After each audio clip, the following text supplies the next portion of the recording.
All right, guys, now we're gonna fly the WlToys Q323, and I'm just gonna set it down real quick, and we're gonna go ahead and get it bound up to the transmitter. This one is not 5.8, it's running on Wi-Fi here, and I already have video and transmission coming to the cell phone now, so that's cool.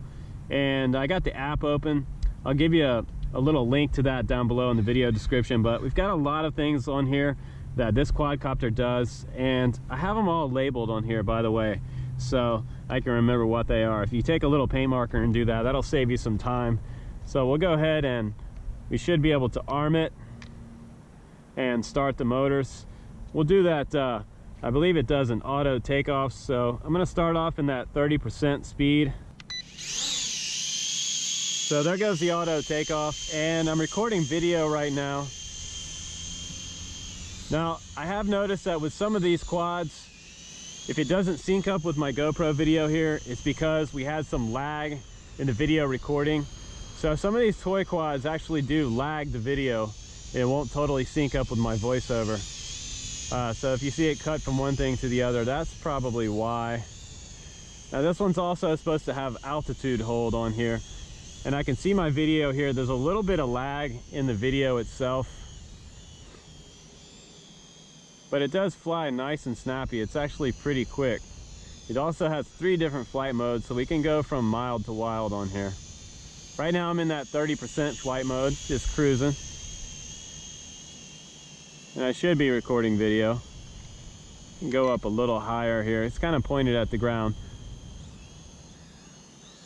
One thing about these quads, some of them point down a little bit. You have to go just a little bit higher. It says it has an adjustable camera on here though, so we should be able to point it up. Hey, there I am on the screen. But that's pretty cool if you're up a little bit higher. Now some of these transmitter functions also work on the app, so let's go ahead and try to do some of those now. Let's go ahead and change the speed to 60% and fly a little faster here. Let's go ahead and do that auto takeoff. The auto takeoff seems to work pretty good. Let's check out the hover test. Seems to be drifting a little bit here. I'm gonna go ahead and start recording some video for you guys again. And we'll do a little flyby. Now this one's not quite as smooth of a flyer as something like the X300 by XK. But then again, this one has a longer flight time. You're gonna get close to 15 minutes with this battery. And right now I'm in 30% mode, so it's kind of like the beginner mode. And it's even still pretty quick with the 30% mode. So let's go into a little higher rate mode, go up to 60%. Now we can fly just a little bit quicker. And you can go all the way up to 80. Let's come over here real quick and try a punch out. Ready, guys? 1, 2, 3. Not too scary. Not too scary at all.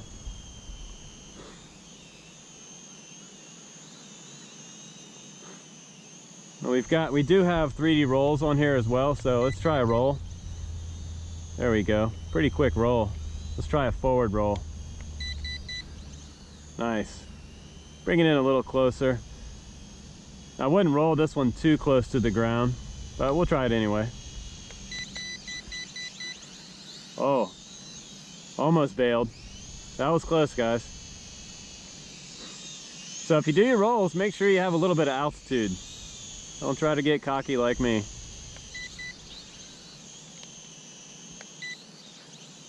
Nice. Press that button once. Don't hold it down because it gets confused if you hold it down. Been recording for about a minute or so. I'm going to go into the highest mode now, 80%. And now I should be able to fly super fast. Gotta watch out when you fly in the sun because you will lose your quadcopter. It's flying really quick in 80%. I like that. You should get a decent range out of this one. If it loses signal, it's going to auto land. It's going to go down and land itself on the ground if you do lose signal. So don't worry too much about flying it out of range, but I usually like to keep my toy quads in pretty close anyway.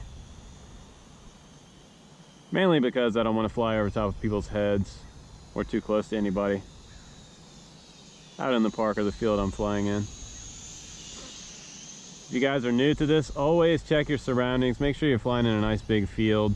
You look left and right when you take off. Wow, look at that speed that this guy has. Pretty fast. I think it's actually faster than the XK X300.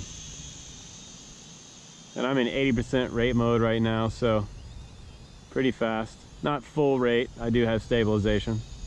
I know the difference. Please don't correct me in the comments below. But not bad, actually. Let's come back to a nice altitude hold hover there. Dropping a little bit. It drifts more than the XK X300, mainly because it doesn't have that stabilization system like they do have on there. But I'm not going to really compare this one too much to the X300. This is a little bit different animal. Like I said, you do have a longer flight time on this one. And it seems to be a little more nimble. So you could probably grow with this one quite a bit. You could even move up to a racer quad after you flew this one. Start off with a small racer quad, something like a 110 or a 130. Move up to a 150 maybe. Of course, after you fly your indoor FPV, start on something like an Inductrix FPV. So let's come in and let's make a landing real quick. I'm gonna stop the video. And let's try to do that auto land real quick with the Falcon on the landing pad. Get close to it. H marks the spot. Up, I missed it. And let's see if I can cut the motors here. Press all the way down to cut the motors.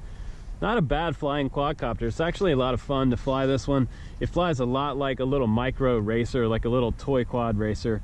There is a little bit of lag in the monitor, I noticed. You might be able to see it here. If I move it around there, you can see it there. Just a little bit of lag there. So I'd like this camera to point a little higher up to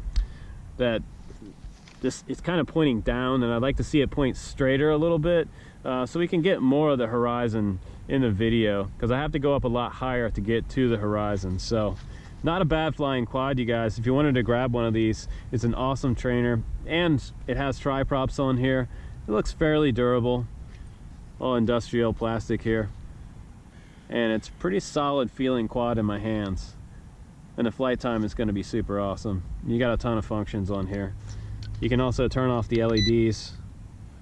You have one key return on there. I didn't test that out, but I'm pretty sure it works. It just comes back in your general direction. It's not going to come back and land on your takeoff pad, so just be careful about that. It's not a GPS quad, so it doesn't have return to home, real return to home. But a lot of functions and features on here for the money. So I'm Justin Davis. You guys, I will see you on the next one. Thanks for hanging out with me.